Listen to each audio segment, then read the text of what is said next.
បាទសួស្តីបងប្អូនមេរៀននេះខ្ញុំចង់បង្ហាញអំពីរបៀបធ្វើនេះ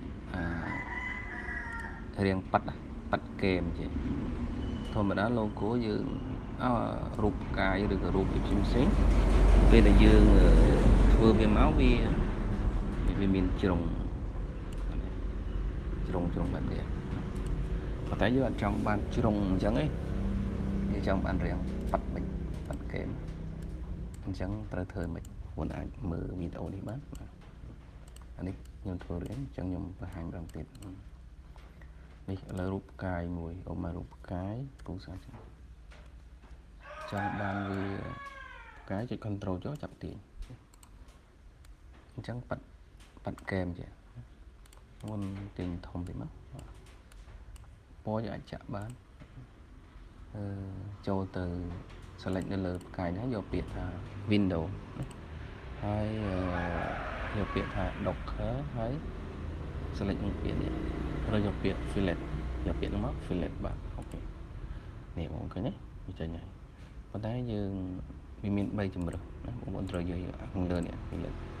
ណាប៉ុណ្ណឹងប៉ុន្តែវាអត់ទាន់ប៉ាត់ហ្គេមទេវាអត់ទាន់ប៉ាត់ឲ្យដូចបែបនេះចឹងបងប្អូនចុចនេះណាស្រែនេះមកអូខេស្រែបន្ថយមកអានេះវា 0.56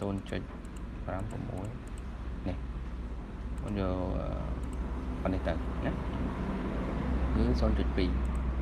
អូខេពេលនេះយើងបានរៀងប៉ុណ្ណឹងវាប៉ាត់ណាមួយទៀតចាក់ទៅកនកាយបងគូ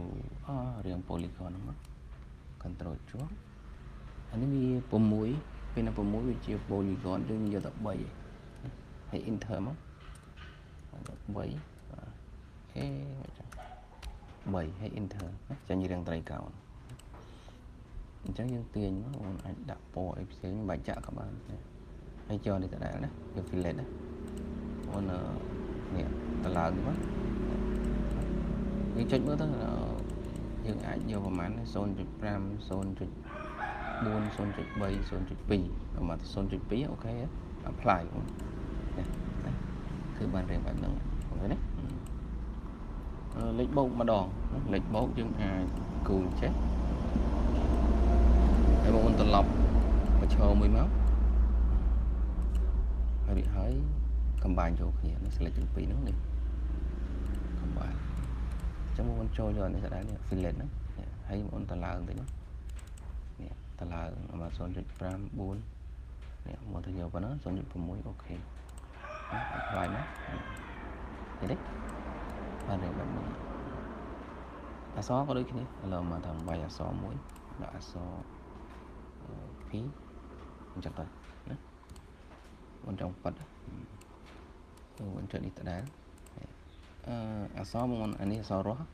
ញ្ចឹងដើម្បីធ្វើបានបងត្រូវ convert សិនណាសម្រាប់អក្សរហ្នឹងគឺយើងចូល object យកពាក្យថានេះ control Q ឬក៏ convert to curve ណា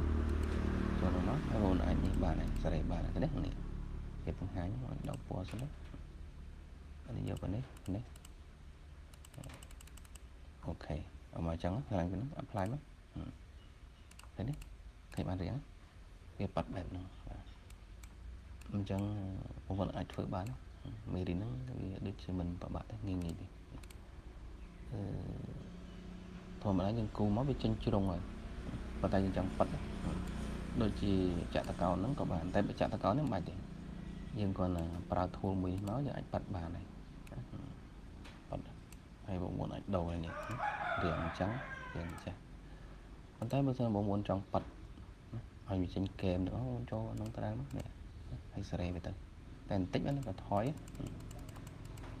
សេរីយកនេះឲ្យប៉ាត់ប៉ុណ្ណឹងណាឃើញទេវាលែងជ្រុងវាទៅជារៀងមូលហ្គេមហ្នឹងអញ្ចឹងមេរៀនហ្នឹងមានប៉ុណ្ណឹងសង្ឃឹមថាបងប្អូនអាចធ្វើបានណាមេរៀនអូខេអរគុណ